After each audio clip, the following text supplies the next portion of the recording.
Twilight Princess HD, the most recent Zelda game. It's filled with secrets and weird things, for example the magic armor that we discussed a while ago. But now I found something new, a new mystery that needs to be solved.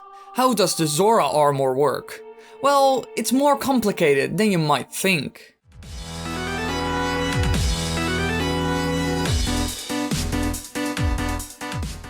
The garment is made of scales of fallen Zora warriors. They let you breathe and swim in the water, but you are weak against fire and ice. The Zora Armor is the second set of clothing available in the game. While wearing the Zora Armor, Link can dive, swim faster, and breathe underwater indefinitely like an actual Zora.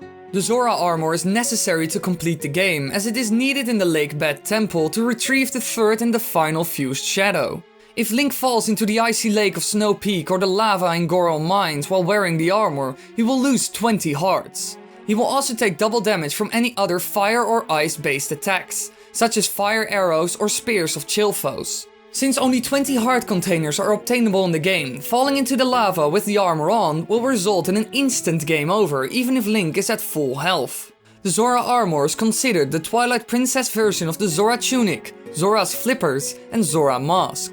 It closely resembles the hero's tunic, but is blue, covered in scales, has a longer cap, features flipper-like boots, engraved metal headpiece, and a pendant resembling the Zora Sapphire.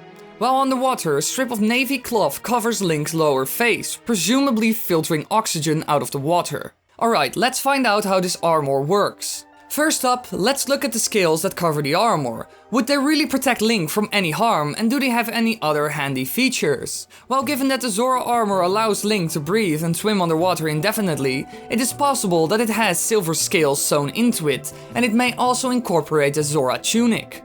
This is supported by the statement in the description that the armor is made of scales of fallen Zora warriors. The proprietor of the diving game in The Legend of Zelda Ocarina of Time states that the silver scale is indeed a genuine Zora scale, and the scales seen in the armor are silvery in color.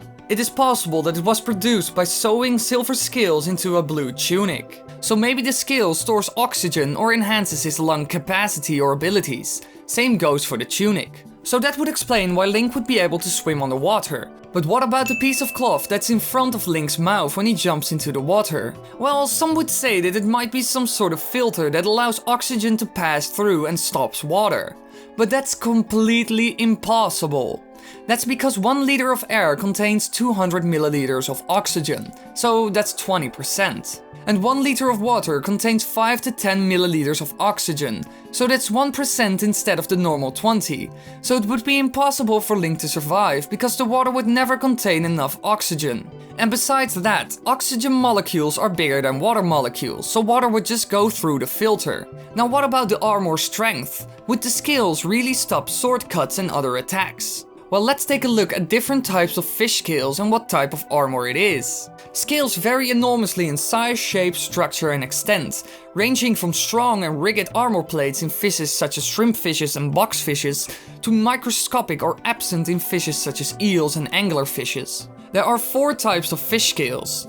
Centenite scales seen for example on basses, cycloid scales for example seen on salmon, gynoid scales seen on gar, and placoid scales seen on sharks.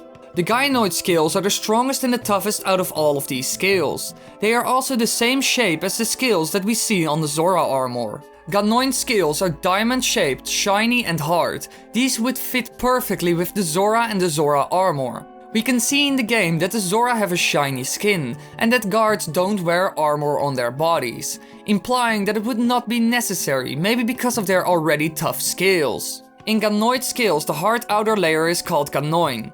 Under this is a dentine-like layer and then a bony layer. So it's made out of a very hard outer layer, bone and the same material as teeth. But what type of armor is this? Have we seen a similar design in history? Well, yes. Scale armor is an early form of armor consisting of many individual small armor scales of various shapes attached to each other to a backing of cloth or leather in overlapping rows. Scale armor was worn by many warriors of different cultures as well as their horses. The materials used to make the scales varied and included bronze, iron, rawhide, leather, seed, horn, and in ancient China, paper. The variations are primarily the result of material availability. The scales are usually assembled or strapped by lacing or rivets. Other types of armor from individual scales but constructed in a different manner have their own separate names, such as lamellar armor. The Romans also had their own variation of scale armor, in which the scales were attached to mail. This type of armor was very effective and strong. The many small plates make the armor flexible, and it also enhances its ability to take sword blows and other attacks. This is because the pressure of the strike is divided among all the small plates in the area. This armor only has one real weakness, and that's stabbing underneath the scales. You would just go right through the armor and stab the person wearing it. So it's strong, flexible, gives the ability to breathe underwater, and it looks great. Oh hey, you're still here? Well, click on the videos on the screen if you want to see more, and subscribe if you don't want to miss a thing.